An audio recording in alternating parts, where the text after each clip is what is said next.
There was one thing from the keynote which really stayed in my mind, was that in the Human Rights Charter that actually there is the right of access to culture for everybody. Being sustainable not only in the economic but also in the ecological way.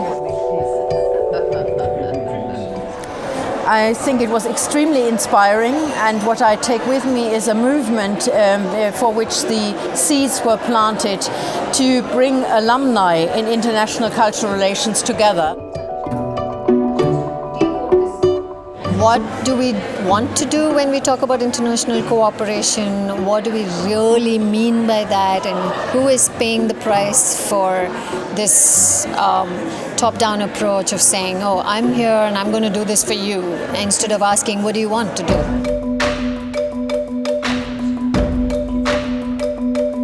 We are a municipal institution and we are keen on finding concepts to enable and empower the cities more in collaborative ways to deal with and to work on international culture. Basically, there needs to be more of these kinds of exchanges, that there needs to be more relationship building, that maybe more people need to come from Europe to other parts of the world so that they have a more kind of visceral experience of other parts of the world, and that will help to shape these kinds of programs so that we really get to know each other, so that the solutions that we come up with for the challenges that we face are kind of rooted in a multiple variety of experiences as opposed to only one paradigm.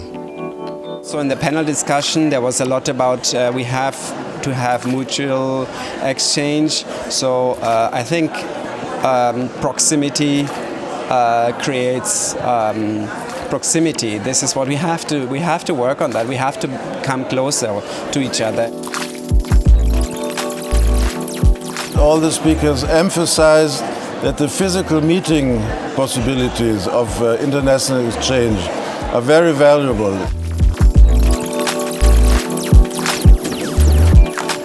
To make connections and to try to find the solutions on the ground level with the people within the cultural field, to really find the solutions for us to live together, to find the common language, to fight the common issues, and really be like the humankind, you know, all as a not as a nation, but like as the citizens of Earth somehow.